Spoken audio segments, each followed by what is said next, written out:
When I got this at 6 a.m. in the morning, my first response was, no, no, I'll share anything with this.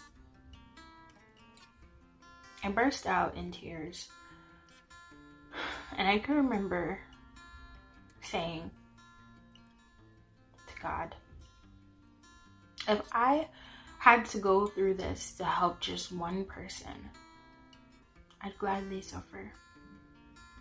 And so, I'm sharing this story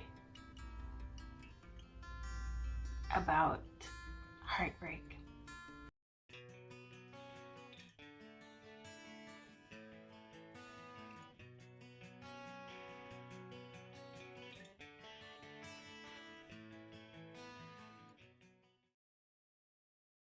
Every strength and fiber of my being was tested when God said, wait, 3 weeks before my wedding. The only thing I could say was, why me? It's a cliche thing to ask, but hard not to question the reason. And so if you're anything like me, you doubt it's Him who's speaking. Why would God say this? He's perfect. Who can love me like He does? Which man invites you to church on a date, get to know your friends before he even approaches, studies you for a year without making his intentions known, and is able to tell you things just based on observation? Who is more helpful than Him? Why? Why would my mother, who is so overprotective of her daughter, love him and call him son? No. No. No. It couldn't be. So I pressed through the crowded impressions and continued as if nothing was said, nothing happened, until I was stopped dead in my tracks. The wedding got postponed and then later canceled. I searched for opportunities to reconcile, so they appeared. And I did everything but wait. I was taught a very challenging lesson of what it means to walk by faith and not by sight. The point is, I didn't need to see. I needed simply to trust Him. Then when I started doing this, my eyes became open. The venue wasn't paid for. The chairs weren't rented. My shoes were uncomfortable. My dress, I wanted to be the one to make it. These things might seem trivial, but God knows I'm frugal.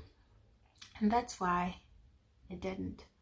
Because if those things were in place, it would have been harder to convince me that it wasn't meant to happen.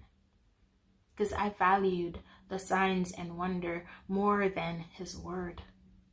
And the mindset needed to be broken. Because faith comes by hearing, and hearing by the word of God. If God's ideal for me is greater than my ex, then wow, I'm about to be blown away. Or if sobriety is my calling and I can be saved that way, then God is almighty.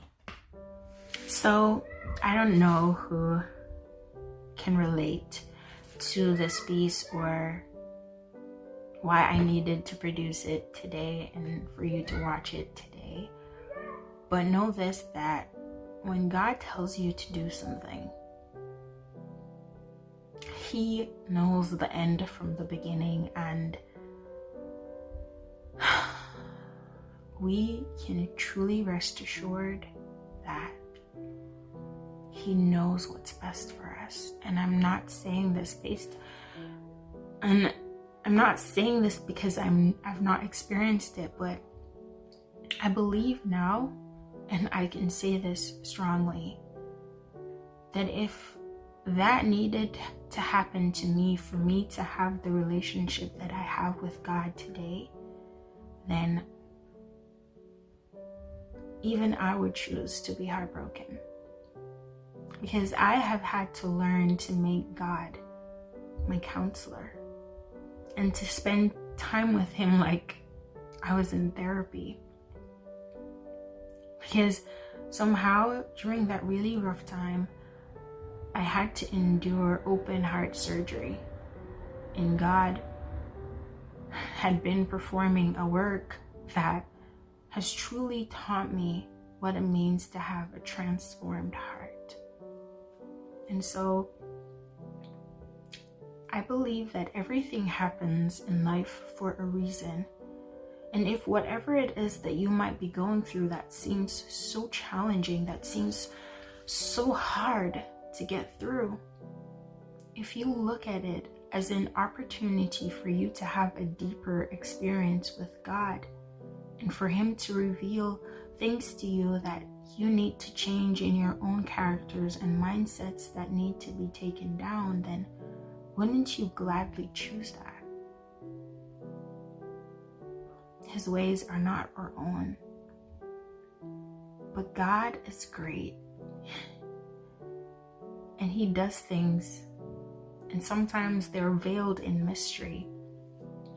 But he loves us unconditionally. And the relationship that we have today, that I have with him after learning how to allow him to become my counselor through this very challenging situation, I can say without a doubt that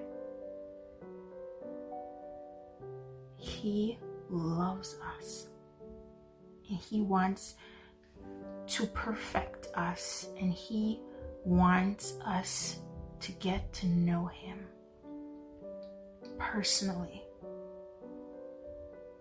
And so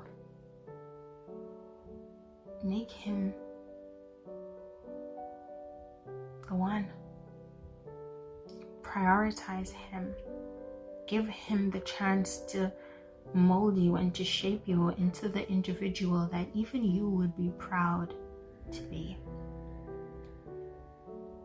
And as we go on this Christian journey together, even this was very hard for me to share, I want you to do something with me.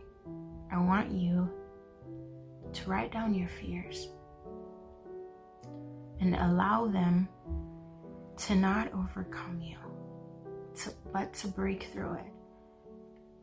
Because I'm a very private person, and I would rather not share my personal life. But